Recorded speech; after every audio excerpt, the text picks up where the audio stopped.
दोस्तों, आपका स्वागत है आपके अपने YouTube चैनल बोलती कहानियां में। दोस्तों, यह एक मनोवैज्ञानिक सत्य है कि जैसा भाव हमारे मन में होता है वैसा ही भाव सामने वाले के मन में आता है। जैसा हम बोते हैं वैसा ही हम काटते हैं। आइए इस भावना से जुड़ी एक कहानी के माध्यम से इस बात को समझते हैं, जिसका शीर्षक है सकारात्मक सोच। प्यारे दोस्तों, एक बार एक राजा के दरबार में एक सेठ ने प्रवेश किया। राजा ने उसे देखा तो देखते ही उसके मन में आया कि इस सेठ का सब कुछ छीन लिया जाना चाहिए।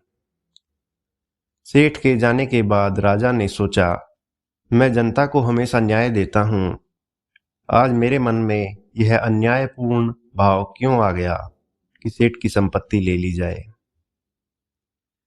उसने अपने मंत्री से इसके बारे में पूछा तो मंत्री ने कहा, इसका सही जवाब कुछ दिन बाद दे पाऊंगा। राजा ने मंत्री की बात स्वीकार कर ली। मंत्री विलक्षण बुद्धि का था। वह इधर उधर के सोच विचार में संयम न खोकर सीधा सेठ से मिलने गया। सेठ से दोस्ती करके उसने सेठ से पूछा, तुम इतने चिंतित और दुखी क्यों हो? तुम तो भारी मुनाफे वाले चंदन का व्यापार करते हो। सेठ बोला, मैं बहुत दिनों से अनेक नगरों में चंदन की गाड़ियां भरे फिर रहा हूं, परंतु इस बार चंदन की बिक्री ही नहीं हुई। बहुत सारा धन इसमें फंसा पड़ा है। अब नुकसान से बच पाने का कोई उपाय नहीं है। सेठ की बातें सुन मंत्री ने पूछा, क्या अब कोई भी रास्ता नहीं बचा है? तो सेठ हंसकर कहने लगा, अगर राजा की मृत्यु हो जाए तो उनके अंतिम संस्कार के लिए ये सारा चंदन बिक सकता है। मंत्री को राजा के सवाल का उत्तर मिल चुका था।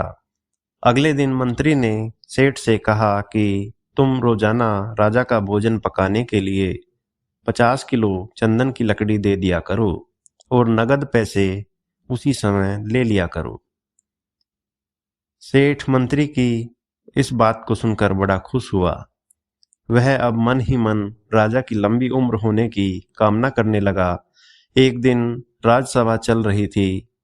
सेठ दोबारा राजा को वहां दिखाई दे गया तो राजा सोचने लगा, यह कितना आकर्षक व्यक्ति है, इसे क्या पुरस्कार दिया जाए।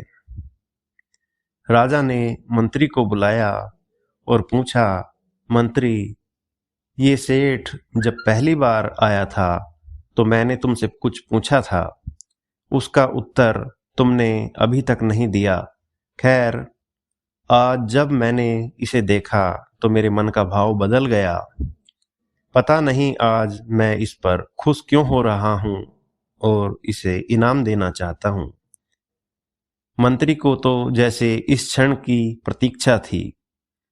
उसने कहा कि महाराज, दोनों ही प्रश्नों का उत्तर आज दे रहा हूं। जब यह सेठ पहले आया था तब ये अपनी चंदन की लकड़ियों का ढेर बेचने के लिए आपकी मृत्यु के बारे में सोच रहा था, लेकिन अब यह रोज आपके भोजन के लिए 50 किलो लकड़ियां देता है, इसलिए अब ये रोज आपके लंबे जीवन की प्रार्थना करता है। यही कारण है कि पहले आप इसे दंडित करना चाहते थे और आज इनाम देना चाहते हैं।